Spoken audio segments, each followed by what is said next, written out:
സർക്കാർ ജീവനക്കാരെ വരേണ്യവർഗമായി ചിത്രീകരിച്ച് പൊതുജനങ്ങൾക്ക് മുന്നിൽ സർക്കാർ തെറ്റിദ്ധാരണയുണ്ടാക്കുന്നുവെന്ന് പ്രതിപക്ഷം. ജീവനക്കാർക്കുള്ള ആനുകൂല്യങ്ങളൊന്നും സംസ്ഥാന സർക്കാർ നൽകുന്നില്ല. മുഖ്യമന്ത്രിയെക്കുറിച്ച് എഴുതിയ വാഴ്ത്തുപാട്ടും പ്രതിപക്ഷം നിയമസഭയിൽ സർക്കാരിനെതിരെ ഉപയോഗിച്ചു. ശമ്പള കുടിശ്ശിക അടക്കം ഒരാനുകൂല്യവും ജീവനക്കാർക്ക് സർക്കാർ നൽകുന്നില്ല എന്നായിരുന്നു അടിയന്തര പ്രമേയ നോട്ടീസിലൂടെ പ്രതിപക്ഷം ആരോപിച്ചത്. മെഡിസെപ് കൊണ്ട് ജീവനക്കാർക്ക് അപമാനം മാത്രമാണുള്ളത്. സർക്കാരിനെതിരായ സമരത്തിൽ പങ്കാളിയായ ജോയിന്റ് കൌൺസിലിനെ പ്രതിപക്ഷാംഗങ്ങൾ അഭിനന്ദിച്ചു. മുഖ്യമന്ത്രിയെക്കുറിച്ച് എഴുതിയ വാഴ്ത്തുപാട്ടുപാടി വിഷ്ണുനാഥിന്റെ പരിഹാസം.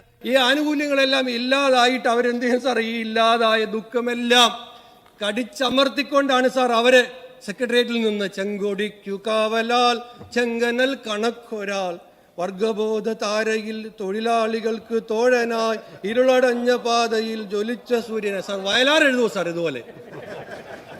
സാറ് ഈ പാട്ടും പാടി ആ സ്റ്റേജിന്റെ പുറയിലോട്ട് പോയി അവർ കൂട്ടക്കരച്ചിലായിരുന്നു സാർ. സ്റ്റാറ്റ്യൂട്ടറി പെൻഷൻ പുനഃസ്ഥാപിക്കണമെന്നാണ് സർക്കാർ നിലപാടെന്നും ജീവനക്കാർക്കുള്ള എല്ലാ ആനുകൂല്യങ്ങളും നൽകുന്നുണ്ടെന്നും ധനമന്ത്രി. സാർ, ഈ സർക്കാർ ഒരിക്കലും സർക്കാർ ജീവനക്കാരുടെ ആനുകൂല്യങ്ങൾ കൊടുക്കാതെ പോകുന്ന സർക്കാരല്ല. കോവിഡ് സമയത്ത് ഒരൊറ്റ സംസ്ഥാനത്തെ ശമ്പളവും പെൻഷനും പരിഷ്കരിച്ചുള്ളൂ സാർ. കേന്ദ്ര ഗവൺമെന്റ് തന്നെ 3 DA കൊടുക്കാതെ ഫ്രീസ് ചെയ്ത് കൊടുക്കാതിരുന്നപ്പോൾ സംസ്ഥാനത്ത് കൊടുത്തു എന്ന് മാത്രമല്ല ശമ്പള പരിഷ്കരണം നടപ്പിലാക്കി.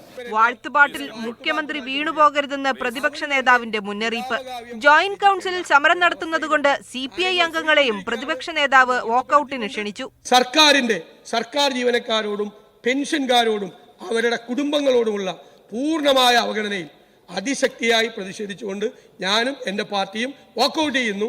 ഞാൻ ജോയിന്റ് കൗൺസിൽ കൂടി ഇന്ന് സമരം ചെയ്യുന്നതുകൊണ്ട് വാക്കൌട്ടിൽ പങ്കെടുക്കാൻ CPI അംഗങ്ങളെ കൂടി ഞാൻ ക്ഷണിക്കുന്നു. അടിയന്തര പ്രമേയത്തിന് അവതരണാനുമതി നിഷേധിച്ചതോടെ പ്രതിപക്ഷം സഭ വിട്ടിറങ്ങി. മീഡിയ 1 തിരുവനന്തപുരം.